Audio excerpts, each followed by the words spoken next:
Today we are looking at question numbers 5th, 6th and 7th of chapter number 3rd, Understanding Quadrilaterals. What is a regular polygon? हमने ये पहले भी कर चुके हैं. Regular polygon का definition you all know. A polygon that is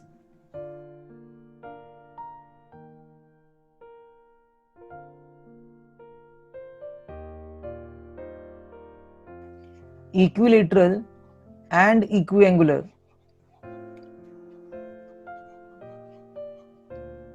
is a regular polygon. वो polygon जो equilateral भी हो और equiangular भी हो, मतलब all the sides are equal and equiangular means all the angles are equal.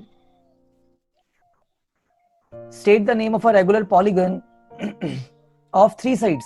So three sides का हमारे पास triangle होता है और ट्राइंगल में हमें पता है कि अगर तीनों साइड्स इक्वल हो गई that is your equilateral triangle.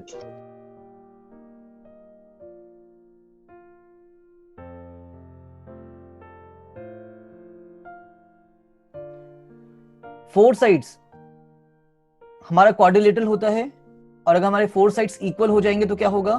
That is your square. Six sides का हमारे पास होता है दैट इज हेक्सागन. और हेक्सागन का कोई स्पेशल नेम नहीं है.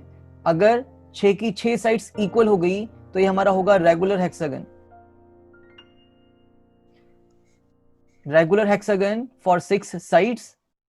4 साइड्स के लिए आपके पास स्क्वायर है और 3 साइड्स के आपके पास क्या है? इक्विलेटरल ट्राइंगल है. The question was very easy. In question number 5th we have to show कि 3 साइड्स के लिए हम क्या स्पेशल नेम देंगे पॉलीगन को. तो that is your equilateral triangle. 4 sides अगर हो गई तो ये हो जाएगा स्क्वायर एंड अगर 6 साइड्स हैं तो ये हो जाता है हमारा रेगुलर हेक्सागन. आप इसका फिगर भी ड्रॉ कर सकते हो, कोई दिक्कत नहीं है. All the 3 sides are equal and all the angles are equal to 60 degree. That means it is your equilateral triangle. Equilateral as well as equiangular. Square you all know, all the 4 sides are equal and all the 4 angles equal to 90 degree. Again equilateral and equiangular. 6 sides का क्या होता है आपके पास? That is your hexagon. 1 2 3 4 5 6 something like this. और ये हमारी 6 की 6 sides equal होने वाली हैं. All the sides are equal and all the angles will be equal. अभी कितना होता है हम इसको बाद में डिस्कस करेंगे. वैसे आप कर सकते हैं. 6 का मतलब हो गया 4 into 180, that is angle sum property. और कितनी एंगल्स दिख रहे हैं? इक्वली डिवाइड करेंगे तो हम 6 में डिवाइड करेंगे तो 6 3 18 30.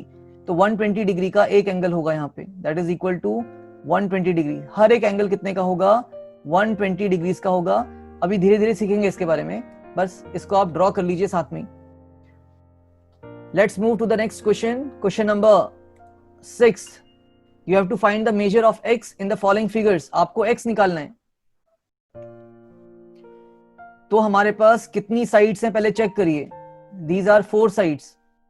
तो हमें ये पता होना चाहिए what is the angle sum property of a quadrilateral.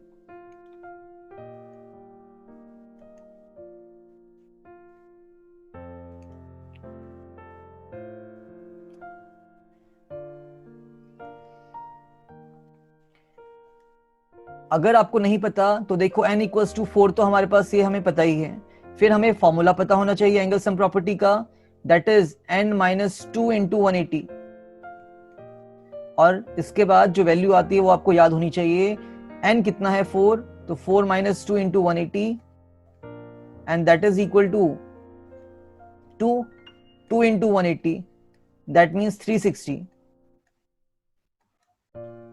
अब इतना प्रोसेस हम हर बार नहीं करेंगे, है ना. We must know what is your angle sum property for quadrilateral, so it is equal to 360.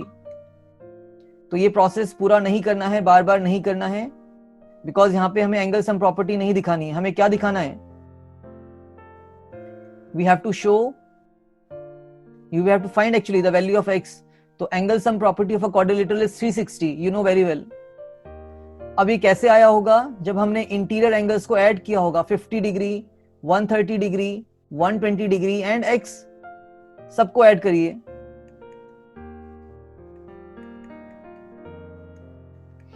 The four angles, interior angles are added up and their sum is equal to 360 degree.